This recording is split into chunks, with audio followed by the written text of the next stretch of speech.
Hello everybody, my name is Matthew Swanson and I'd like to welcome you to my presentation on Lev Vygotsky's social interaction theory. Who was Lev Vygotsky? Lev Vygotsky was a Russian psychologist who was born on November 17, 1896. Unfortunately, he did not live a long life as he died in 1934 at the young age of 37 after passing on from tuberculosis. Vygotsky graduated from Moscow State University with a law degree in 1917, and then, just like many of us in this class today, decided later to pursue another career. It wasn't until 1924 that Vygotsky decided to pursue a career in psychology, where he then went on and completed his dissertation in 1925. Vygotsky is considered to be a formative thinker in psychology who specialized in childhood development and education, and he is well known for developing the social interaction theory in the early 1930s.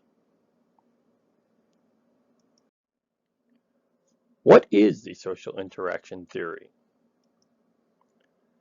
This theory is also known as the social development theory. Social interaction is defined as the process which occurs between two or more individuals. The theory states that social interaction plays a fundamental role in our learning style.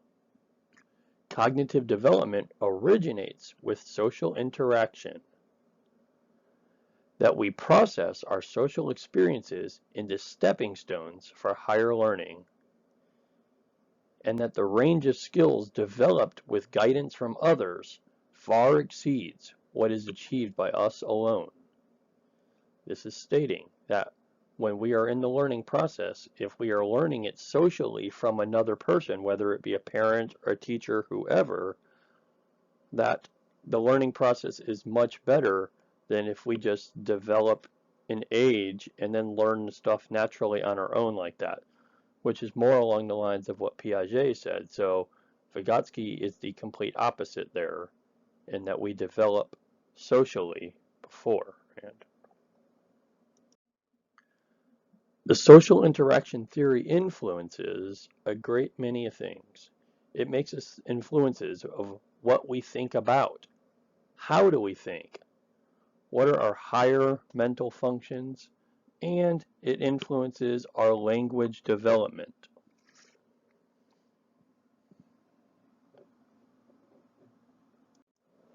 What a lot of this is meaning that we are influenced by the things around us socially, what we are thinking about, how we think. We can have very many different biases in our ways of thinking based on the people around us. Our higher mental functionings, the functionings of us mentally can grow or become very stagnant based upon the people that we choose to be around and socialize with. And the language development here, this is the communication. With this communication, there are actually three different styles of communication. There is outward communication, self-communication, and inner communication.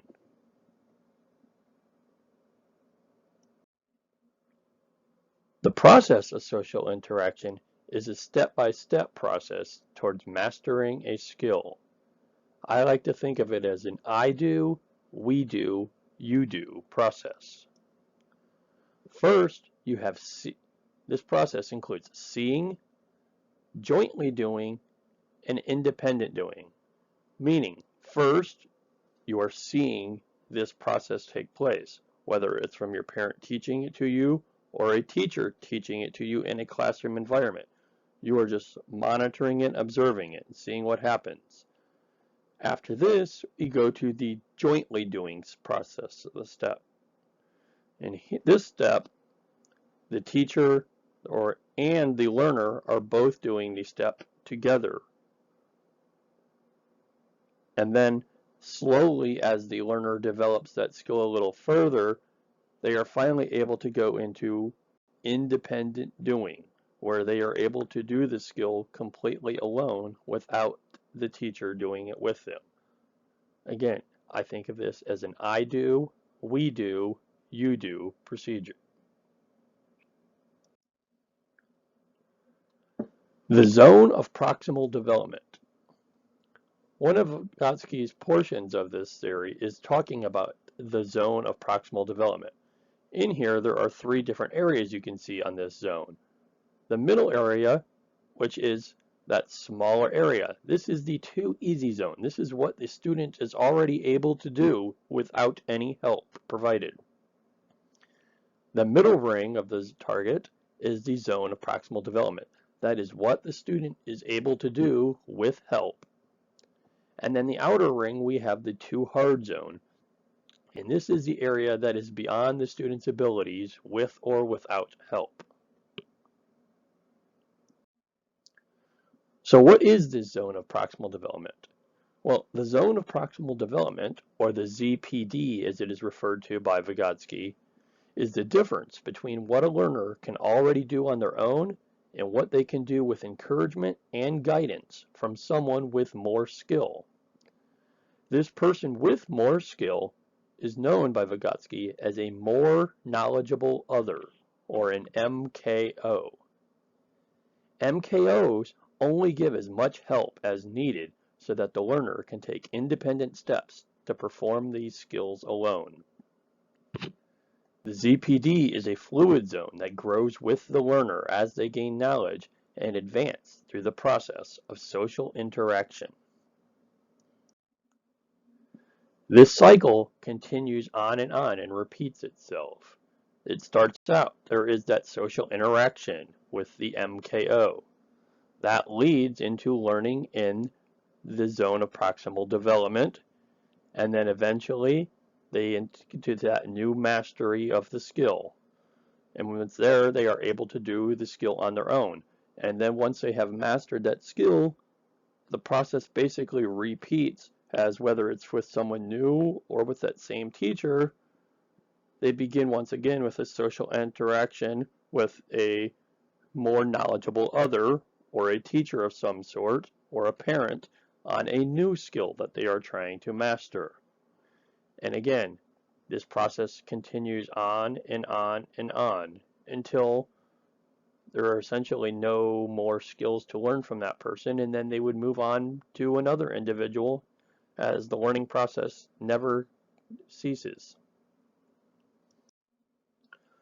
Some examples of this cycle are a baby learning to sit up. So at first they are with their parent or watching them, seeing how the parent is sitting up. Then they are doing that with the parent, learning to sit up. Eventually they have developed the muscles and the skills and able to do this on their own, and they completely sit up on their own.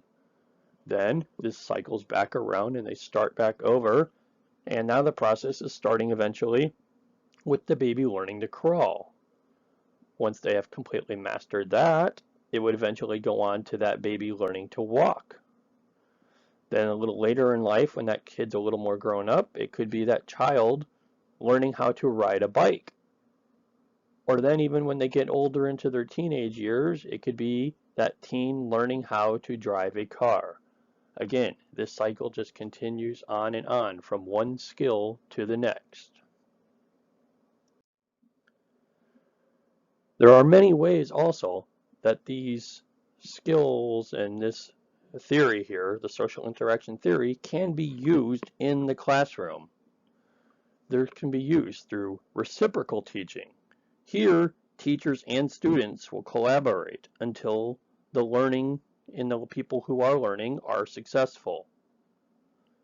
We also have scaffolding. Here, teachers or advanced peers provide support until the learners can work successfully by themselves. And also this is used with collaborative learning, which would be peer-to-peer working together, or groups. In these groups, they work together and they help learning towards advancing the all-around skills of everybody in the group, as they are all more knowledgeable others in certain areas.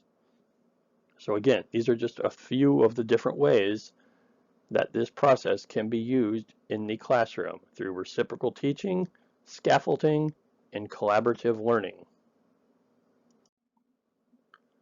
A question I would like to leave you on for this is, how can you as a teacher utilize your position as an MKO in the classroom to encourage your students to work within the zone of proximal development?